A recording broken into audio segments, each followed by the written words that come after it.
Buenas tardes, estimados estudiantes. Esperamos 5 minutos en lo que se van conectando algunos de ustedes. Mientras tanto, me gustaría saber si se tienen algunas dudas, comentarios con respecto a la realización de sus actividades de esta semana 4.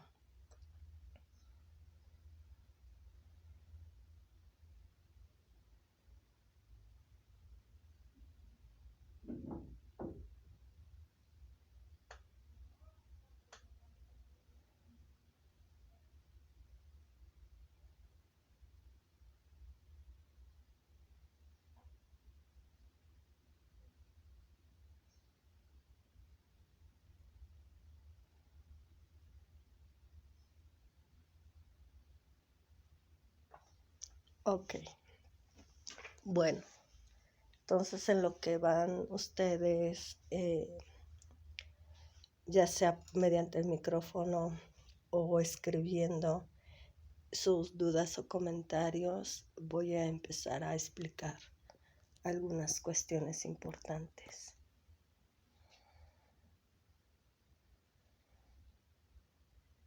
Primeramente, hay que considerar que el proyecto integrador equivale al 30% de su calificación final. La autoevaluación, que prácticamente es un cuestionario que ustedes tienen que responder y que de alguna manera tienen 3 intentos, 3 oportunidades para contestar. Yo les sugiero aquí que lo que hagan es responder en ya sea por ejemplo con apoyo de Word o de otro medio en donde exista un respaldo, en donde se puedan guardar, justamente el respaldo es eso, se pueda guardar una copia de sus respuestas. ¿Ok? Sí, para cualquier cuestión de que se les haya borrado, de que no se haya guardado de manera adecuada, etc. ¿Ok? Bueno, continuamos con esto. Esta autoevaluación equivale al 5% de su calificación final. No hay respuestas erróneas, simple y sencillamente son respuestas en base a su desempeño, su desarrollo a lo largo de este módulo. Es decir, a lo mejor y no podía, me costaba muchísimo trabajo aprenderme las fechas de acontecimientos históricos. Ahora ya no me cuesta tanto trabajo porque lo voy comprendiendo, voy recordando que, por ejemplo, primero fue la Revolución Francesa y después la Revolución Rusa, etc. Y eso me facilitó quizá el acordarme de las fechas, o a lo mejor y me di cuenta que durante la Primera Guerra Mundial se da también la Revolución Rusa. Entonces empiezo a ir relacionando algunos acontecimientos y eso me facilita el que me aprenda algunas fechas. Ok.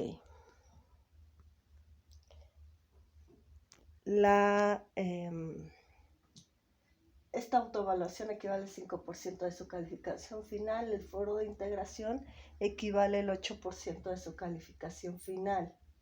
En el caso del foro es importante considerar lo siguiente, igual que en el proyecto integrador. En el proyecto integrador se tienen 48 horas para ser evaluado su proyecto. Es decir, por ejemplo, si ustedes me entregan un proyecto integrador el lunes el lunes a las 10 de la mañana, el día miércoles antes de las 10 de la mañana tiene que quedar evaluado este proyecto integrador. En el caso del foro de integración, recuerden que este se evalúa una vez que cierra. Tienen ustedes hasta el día domingo el domingo de esta semana 4, antes de las 23:59 horas, de 59 horas, para poder participar en este foro de integración. Y entonces se evaluaría el foro de integración el día lunes y se tendría hasta el día martes para ser evaluado este foro de integración. Se les envía la retroalimentación en lo que viene siendo la mensajería de la plataforma. De hecho, se les notifica. Entonces es la forma de evaluar del foro de integración. Les pediría que tanto en el foro de integración como en el proyecto integrador descarguen la rúbrica para identificar lo que se les pide realizar y para ver lo que se les va a evaluar también. Entonces, recuerden que en el caso del proyecto integrador considera las 4 semanas que conforman el módulo 10. Entonces, es fundamental retomar las actividades de semanas pasadas como recurso.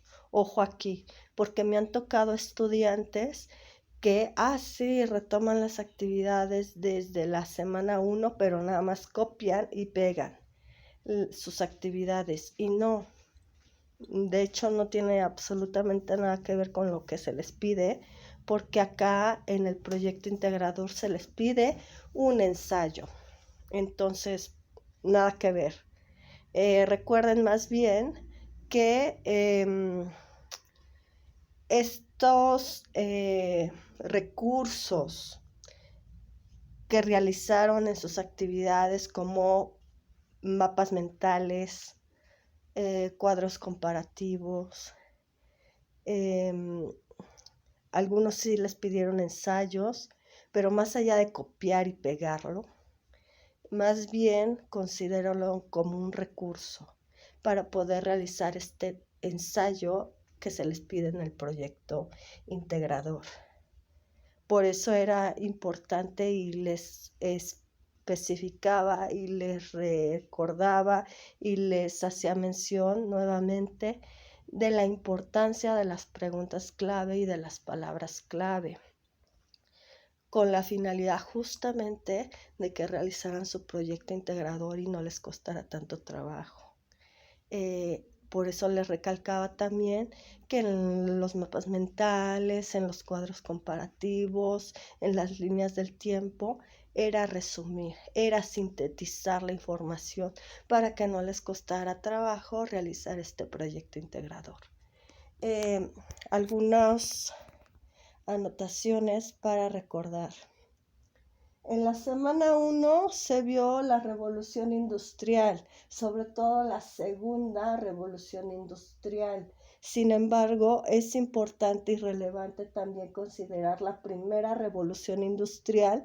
¿Por qué? Porque en esta primera revolución industrial se da el cambio de lo rural al urbano, y algunos países, como les comentaba, incluyendo a México, en este periodo de Primera Guerra Mundial, por así decirlo, es donde se están todavía algunos países entrando en esta parte de lo rural al urbano.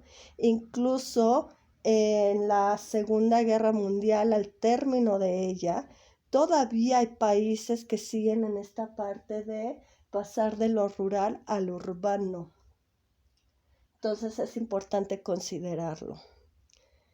La segunda revolución industrial es donde se hace más uso de materiales como el acero, el petróleo, etcétera. Se dan más avances, sobre todo en la comunicación, en el transporte, pero hay otras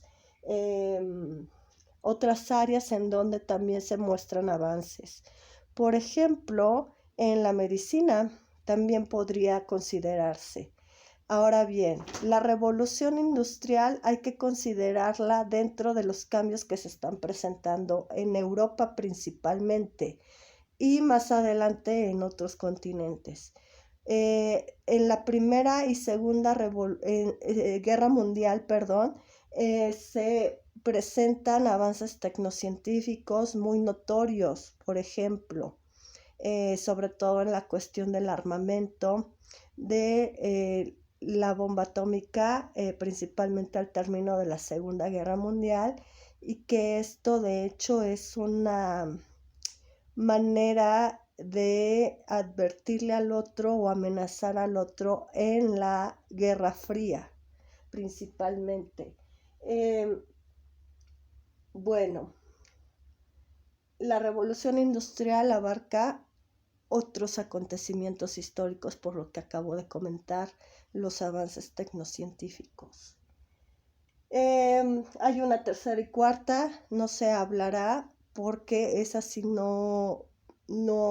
si bien es cierto, es importante, hay que considerar más bien los avances en la inteligencia artificial. En la Primera Guerra Mundial, recuerden que empieza en 1914 y termina en 1918. ¿Por qué empieza en esta fecha? Si bien es cierto, ya se tenían conflictos en la parte de Europa, hay que considerar que estos conflictos tienen que ver porque anteriormente existían imperios como el Imperio Otomano, el Imperio Austrohúngaro, el Imperio ruso, Alemania, que de hecho cambia, Prusia, pero viene de este Imperio Austrohúngaro. Ahora bien, el asesinato del archiduque Francisco Fernando de Austria, que se da en 1914. Ese es un detonante, pero ya había conflictos anteriores, sobre todo con Serbia y el Imperio Austrohúngaro. Pero este es el detonante. Aún así, ya existían conflictos anteriores y acontecimientos que se tienen que considerar como antecedentes de la Primera Guerra Mundial, como insisto, la Revolución Francesa, el siglo de las luces y de la Revolución Industrial misma. ¿Por qué? Lo comentaba.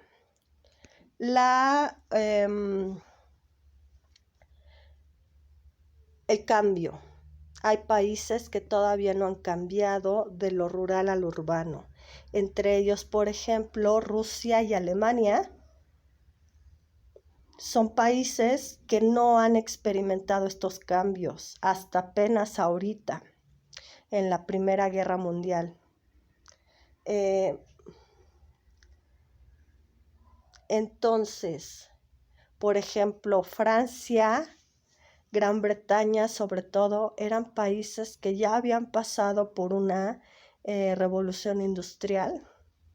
De hecho, fueron países que empezaron con esta revolución industrial, con estos cambios de lo rural al urbano, con estos cambios de las fábricas, en las fábricas más bien, y con estos cambios también del uso de la razón, del razonamiento humano, de considerar que las personas no llegan al poder gubernamental por mandato divino, sino que se tenían que elegir de manera racional, que era lo que hacía al hombre diferente a los animales, esta razón, el uso de la razón. Esto no está todavía contemplado en países como Rusia y Alemania.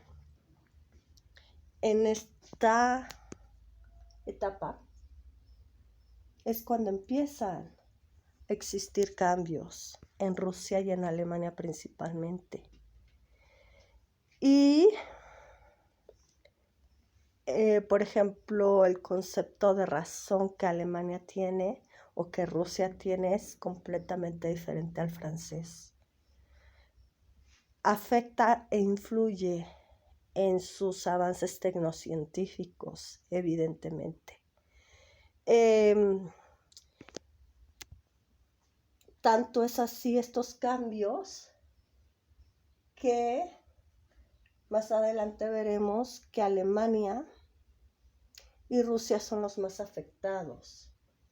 Evidentemente, este cambio de lo rural al urbano afectan tanto a Rusia que durante este periodo, en 1917, un año antes de terminar la Primera Guerra Mundial, se da la Revolución Rusa.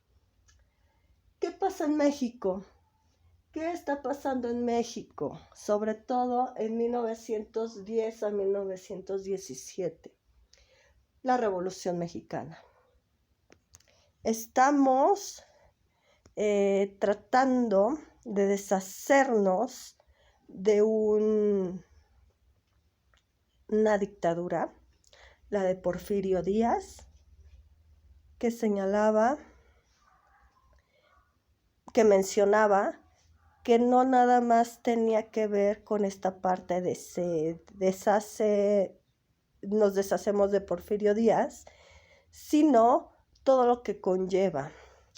Porfirio Díaz en realidad ya era viejo, ya estaba enfermo, de hecho tan enfermo estaba que hubo un lapso en donde dejó la dictadura y dejó a alguien de su plena confianza a cargo. Regresa. Y estos cambios también que se están presentando en otros continentes, en otros países, provocan también cierta influencia hacia otros países, incluido México, que repercuten, por ejemplo, en México, en su Revolución Mexicana, y que mencionaba, tienen que ver desde esta parte, desde la Revolución Francesa. En la Revolución Francesa se habla ya de igualdad, se habla de fraternidad, se habla de libertad. En el caso de México, en la Revolución Mexicana, se habla de ciertos ideales que tienen que ver con los revolucionarios. Hablan justamente de esta parte de este cambio que se está presentando de lo rural al urbano, se está presentando en México también. Y ahí vemos a un Emiliano Zapata luchando por tierra y libertad, siendo un campesino. Ahí se muestra esta parte del cambio que se está presentando en México de la primera etapa de la Revolución Industrial. Pero también a la vez de todo lo que conllevaba en la Revolución Francesa, principalmente. Recuerden que, por ejemplo, en el caso de Porfirio Díaz, tenía una influencia con respecto al pensamiento francés muy, muy marcada. Era evidente que la Revolución Francesa también afectara en México. Este siglo de las luces, de la Ilustración, evidentemente también influye. Cuando acaban con la dictadura de Porfirio Díaz, se empiezan a ver estos cambios. El caudillismo el caudillismo lo mencionaba, que personajes como Obregón, Villa, Carranza, y también hablando de Carranza, en este año, en estos años, en este periodo. En 1917, al término de la Revolución Mexicana, se muestra la necesidad también de cambio de la Constitución Política de los Estados Unidos Mexicanos. Ahí se muestra también esta necesidad y esta influencia de los derechos del hombre que ya se mencionaban desde la Revolución Francesa y que se retumban, por así decirlo, en la Primera Guerra Mundial. Pero surge una organización y más adelante instituciones al término de la Segunda Guerra Mundial. La Constitución Política de los Estados Unidos Mexicanos, que se promulga en 1917 justamente con Carranza. Ahora bien, es esto lo que se está viviendo en México durante el periodo de Primera Guerra Mundial. Hay un periodo conocido como periodo entre guerras, es decir, un periodo que se da entre la Primera y la Segunda Guerra Mundial. Ese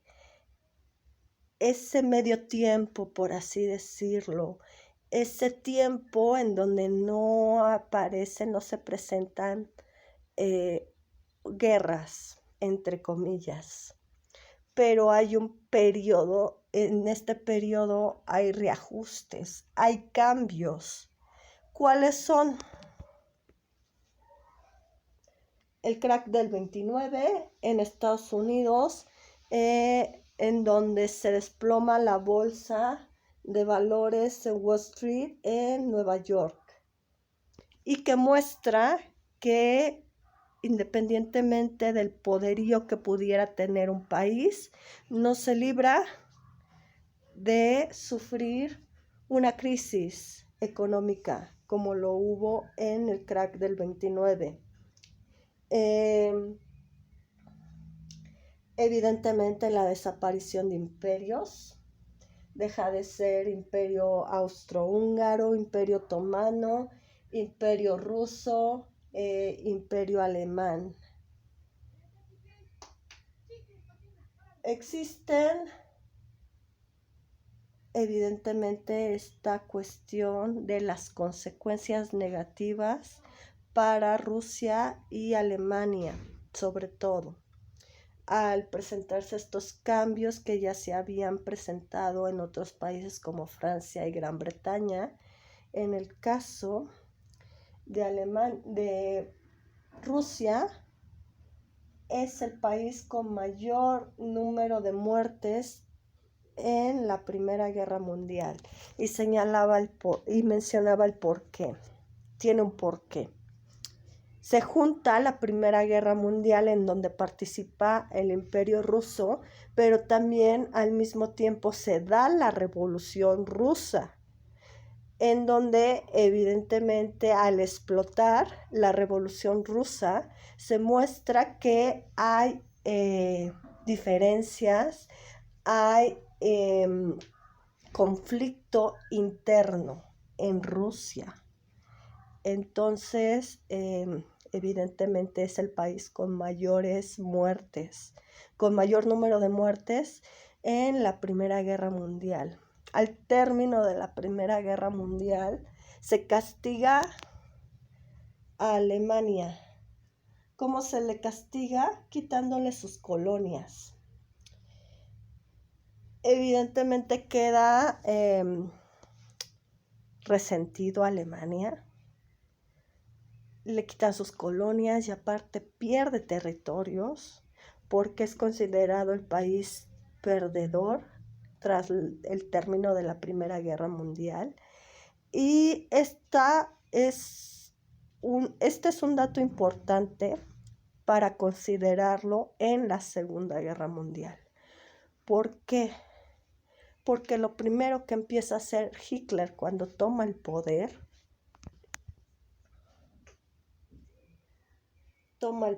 Hitler en 1933 de Führer.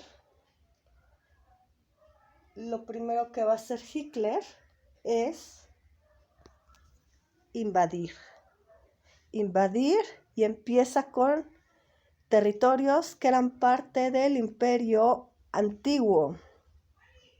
No nos basamos en el imperio que era Alemania en la Primera Guerra Mundial, sino se van de tiempo atrás del imperio austrohúngaro.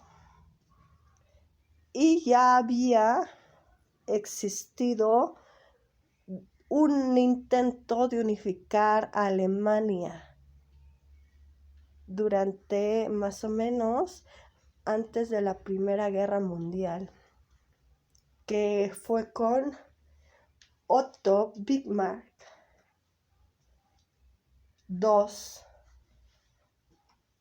Reich, ¿no? El primero y el segundo Reich con Otto Bismarck era ese intento de unificar a Alemania, de unificarlo. Y ahí se muestran los conflictos que ya había de Alemania con otros países en la Primera Guerra Mundial y que de hecho también fueron detonantes de la Primera Guerra Mundial.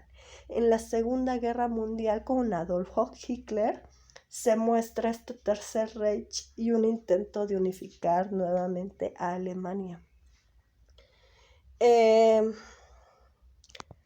Desde el término de la Primera Guerra Mundial ya se muestran ciertos regímenes totalitarios. Con estos cambios que se presentan en la Primera Guerra Mundial, como la desaparición de imperios, se muestran regímenes totalitarios, es decir, extrema derecha, extrema izquierda. ¿Con quiénes? Extrema derecha, Italia con Benito Mussolini, Alemania con Adolfo Hitler y España con Franco. En Rusia, evidentemente, la Unión Soviética era un régimen totalitario con Stalin. Algunos también mencionan a Japón.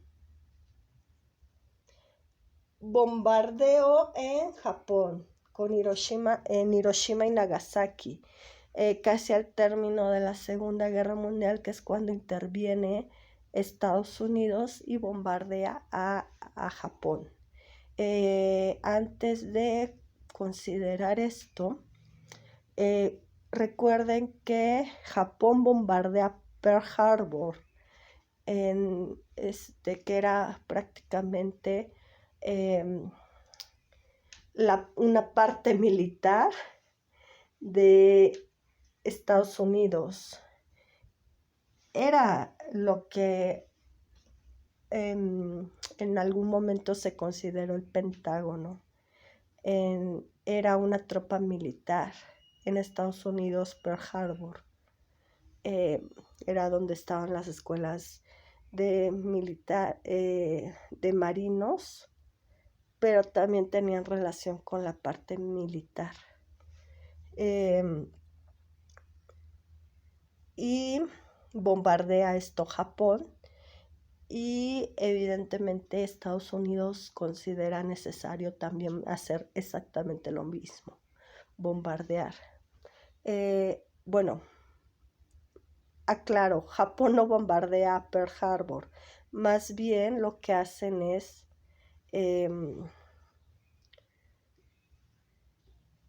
atacarlo.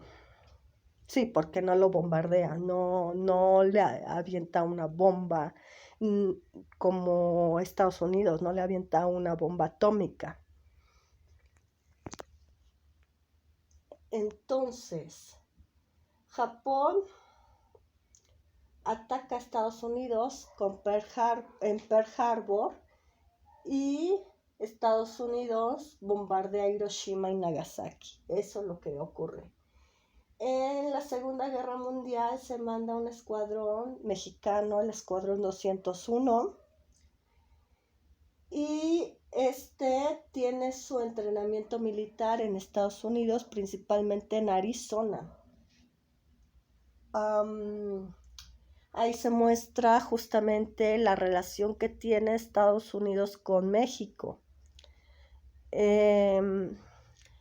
Y bueno, ¿qué pasa al término de la Segunda Guerra Mundial? Al término de la Segunda Guerra Mundial se castiga a Alemania. Nuevamente, si se ve al término de la Primera Guerra Mundial, se castiga a Alemania. Aquí no se aprende y se vuelve a castigar a Alemania. ¿De qué manera se castiga a Alemania? Se le quitan Berlín y se divide en Berlín.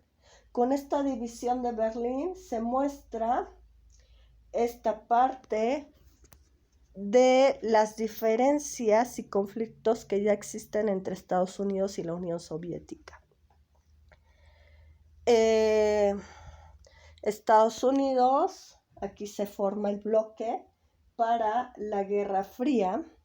Estados Unidos es capitalista y también Francia y Gran Bretaña se consideran capitalistas, sus grandes aliados. La Unión Soviética, si bien es cierto, peleó en la Primera y Segunda Guerra Mundial con estos aliados, por ejemplo, Francia, Gran Bretaña y Estados Unidos, aún así tiene diferencias de ideología política con Estados Unidos. Rusia se declara socialista y empiezan otros países a declararse también socialistas, entre ellos Cuba. Ahí se da un conflicto entre Cuba y Estados Unidos, que es lo que ustedes mencionan como Guantánamo o la guerra de los misiles.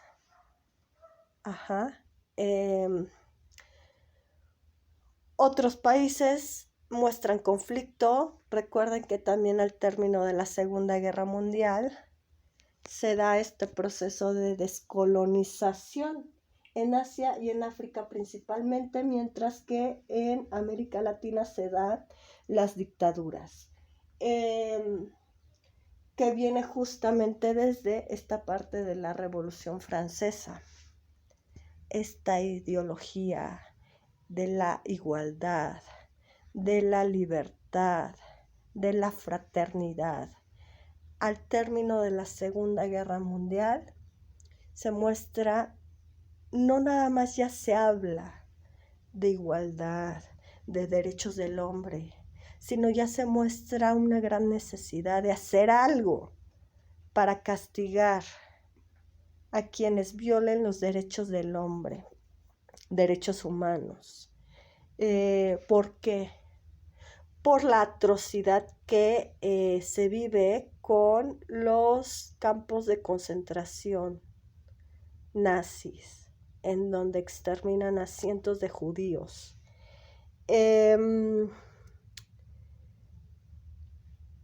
Pero aún así, pese a eso, pese a la creación de la Organización de Naciones Unidas, se presenta la Guerra Fría. La Guerra Fría, y con estos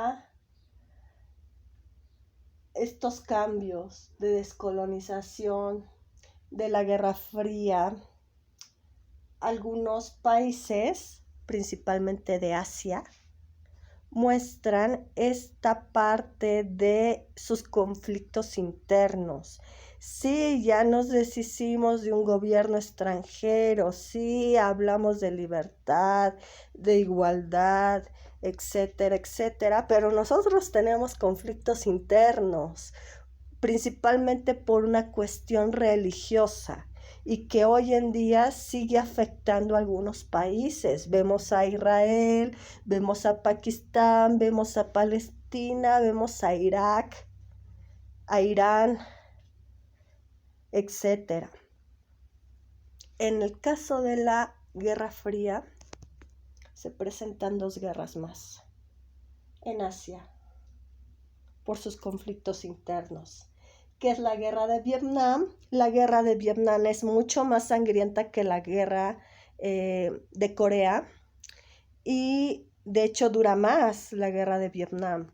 La Guerra de Vietnam y la Guerra de Corea, que es donde dividen Corea del Norte, Corea del Sur, Vietnam socialista y Vietnam capitalista. Corea también es exactamente lo mismo, aunque se divida norte y sur. Tienen una ideología política diferente, socialista y capitalista.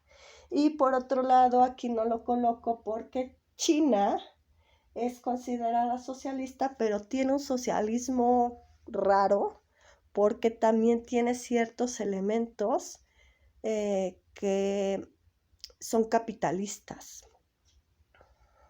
Entonces, no sé si hasta aquí existe alguna duda, comentario, sugerencia.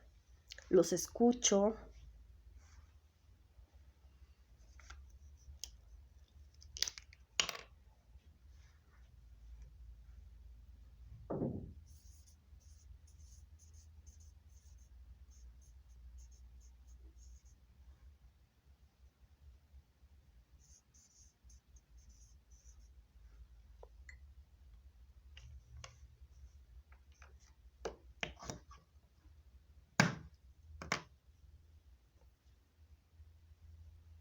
También los leo, ya sea en la mensajería de la plataforma o por este medio de Meet.